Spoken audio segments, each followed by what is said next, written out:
perhatikan anaknya di awal baliknya, anaknya yang urus dia di 40 tahunnya. Dan itu terbukti, Pak. Apa hal yang paling membuat ibu saya terharu, Pak, dalam sepanjang hidup saya? Yang ibu saya sampai bilang berkali-kali, saya ridhoi kok nak, saya ridhoi kok nak, saya ridhoi kok nak.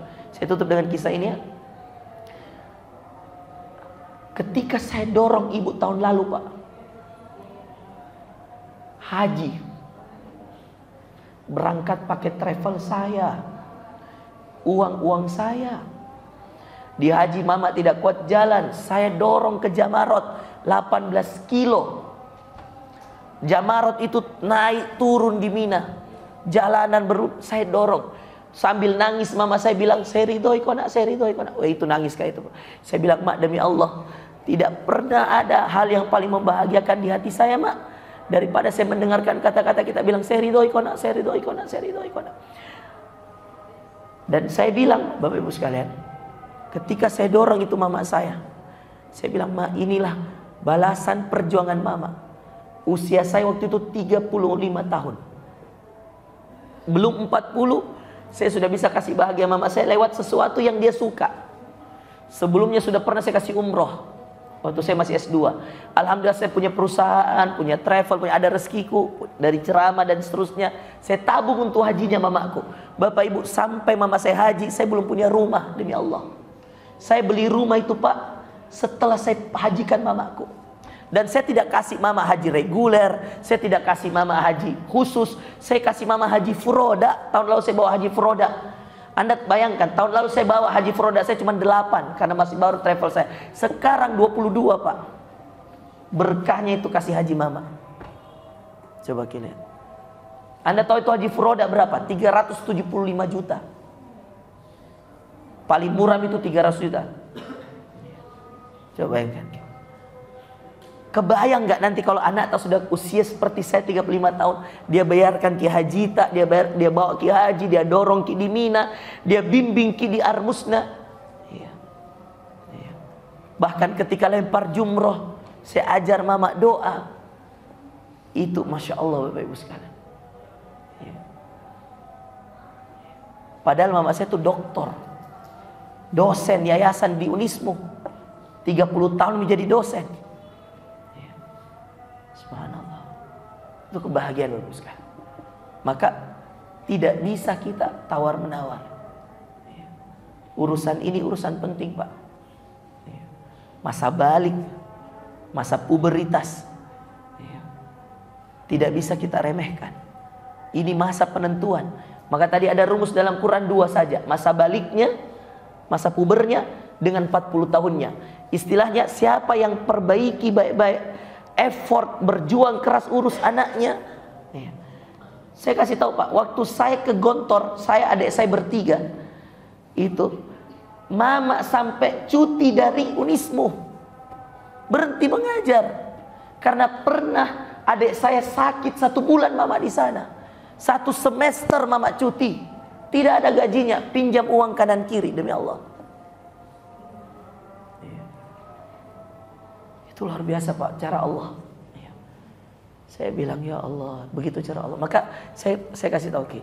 Nah, saya minta Bapak Ibu sekalian, di masa pubernya anak yang sekarang ini, ya, saya minta satu hal yang paling urgent yang harus Bapak dan Ibu lakukan. Ya. Berikan waktumu untuk anak. Karena nanti ada waktu di mana anak akan memberikan waktu itu untuk Anda. Siapa yang hilang waktunya pada awal masa-masa puber anak, maka anak itu akan hilang pada akhir dia mencapai kesuksesan. Maka Al-Ahqaf ayat 15, nanti boleh sendiri dicek ayatnya. Hatta idza balagha asyuddah, ketika orang tua anak ini sudah masuk balik, wa balagha arba'ina sanah, diajar doa, qala rabbi auzi'ni an ashkura ni'mataka allati an'amta alayya wa ala walidayya wa an a'mala salihan tardha wa aslih li fi dzurriyyati inni tubtu ilaika wa inni minal muslimin. Dibanding hafal Quran 30 juz, nikmat terbesar saya dalam hidup saya, kalau saya meninggal, mudah-mudahan satu saja ini amalan saya minta sama Allah, ya Allah gantikan dengan surgamu ya Allah. Amalan, ya Allah saya sudah kasih haji mamaku dengan uangku sendiri ya Allah. Padahal saya bisa pakai itu uang untuk beli rumah ya Allah. Saya tabung untuk mamaku, saya masih kontrak ya Allah. Saya bisa pakai itu uang ya Allah untuk beli sesuatu yang bisa saya nikmati. Tapi saya tabungkan untuk mamaku ya Allah. Seandainya tidak ada amalanku kau terima, cuma kata-katanya mamaku saya ridhoi. Dan Rasul Muhammad pernah mengatakan ridhullah fi ridhul walidain, ridhonya Allah dapat dari ridho orang tua. Maka saya tagih janjimu bahwa orang tua saya sudah ridho, masa tega engkau memasukkan saya ke neraka ya Allah. Jadi Bapak Ibu, saya pernah dapat ijazah S1, saya lulus Gontor Mumtaz terbaik. Dari 10 orang terbaik, saya anak Sulawesi satu-satunya, semua anak Jawa. Di Gontor Mumtaz, saya dapat beasiswa S1 International University of Africa. Dapatkah lagi beasiswa S2 di sana? Dapatkah lagi beasiswa S3?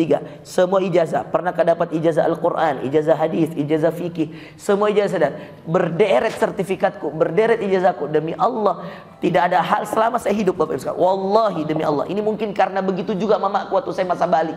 Begitu juga ibuku ketika saya masih balik. Tidak ada dia luangkan untuk dirinya, semua untuk anaknya. Maka ketika saya 40 tahun, seakan-akan saya tidak bisa menikmati sesuatu kecuali ibuku sudah nikmati. Dibalik betul itu waktu Pak. Maka saya kasih tanya Ki, semua ijazah itu yang saya dapat, semua prestasi, semua follower, semua keterkenalan, semuanya tidak ada nih berharga. Yang paling berharga dalam hidup saya hari ini ketika ibu saya bilang saya ridhoi kina. Di saat saya dorong dia ketika saya mau lempar jumroh, ketika mabit di Mina, saya datang, saya dorong dia, subhanallah. Bayangkan gitu. Saya bilang ini nikmat terbesar dalam hidupku ya Allah. Mudah-mudahan Bapak Ibu juga bisa mendapatkan nikmat itu dari anak-anak tak semua insya Allah. Mudah-mudahan anak-anak tak jadi orang yang baik, orang soleh, orang taat. Maka perhatikan Ki anak tak di masa baliknya, insya Allah dia yang perhatikan Ki di masa suksesnya. Percaya Pak. Tapi siapa yang pelit meluangkan waktunya, ini poin nomor 3, luangkan waktu. Siapa yang pelit meluangkan waktu untuk anak, maka saya kira nanti ketika anaknya sukses, ketika anaknya dewasa, ketika anaknya sudah 40 tahun, anaknya juga akan mengatakan, sibuk Kak Mak, tidak bisa Kak Mak, tidak bisa Kak. Hati-hati Ki. Ingat, in ahsantum li anfusikum. Hal jazaul ihsani illal ihsan. Adakah balasan kebaikan kecuali kebaikan yang sama? Hari ini Anda menanam, besok Anda menuai. Hari ini Anda tanam dulu Pak, kebaikan, beri dulu waktu untuk anak. Nanti Anda diberi waktu untuk anak. Saya kira itu Pak. Ini materi. Tidak sia-sia kita tunggu Kak sampai jam 11 toh. Alhamdulillah. Mudah-mudahan bermanfaat. Ya, bersyukur. Ya. Saya demi Allah belum ada tidur. Saya tadi malam jam 11. Tidur begitu jadi pesawat. Ya. Tapi alhamdulillah bahagia bisa berbagi pada orang tua. Ya. Dan masya Allah rezeki kita baru-baru kemarin ketemu Bu Eli Risman. Ya, rezeki kita betul. Ya insya Allah. Mudah-mudahan ya anak-anak tak semua jadi anak yang soleh. Ikut saya. Ada satu doa saya mau ajar. Ikut saya. Rabbi habli minas salihin. As-Saffat ayat 100. Ulang. Rabbi habli minas salihin. Baik. Surah Ibrahim lagi. Rabbi ja'alni. Ayat 40 ini. Rabbi ja'alni muqimas salati wa min dzurriyyati Rabbana wa taqabbal du'a. Rabbi ja'alni, ya Allah jadikan aku muqimas sholati, orang yang rajin mendirikan salat, wa min dzurriyyati, dan anak-anak keturunanku ya Allah jadikan dia rajin mendirikan salat. Karena kalau baik nih salatnya, baik nih yang lain. Rabbana wa taqabbal du'a, ya Allah terima doaku. As-Saffat ayat 100. Rabbi habli minas solihin. Rabbi ja'alni muqimas sholati wa min dzurriyyati Rabbana wa taqabbal du'a. Ibrahim ayat 40. Yang terakhir Al-Furqan ayat 74. Rabbana, ikut saya, Rabbana hablana min azwajina wa dzurriyyatina qurrata a'yun waj'alna lil muttaqina imama. Al-Furqan ayat 74. Hafal ketiga doa ini Bapak Ibu. Nah, Rabbi habli minas solihin, Rabbi ja'alni muqimas shalah dengan Rabbana hablana min azwajina. Sehat kita selalu semua. Salam untuk anak-anak tak, insyaallah mudah-mudahan sehat dan kami doakan jadi anak yang saleh, taat, bermanfaat hidupnya di dunia dan berbakti pada orang tua. Assalamualaikum warahmatullahi wabarakatuh.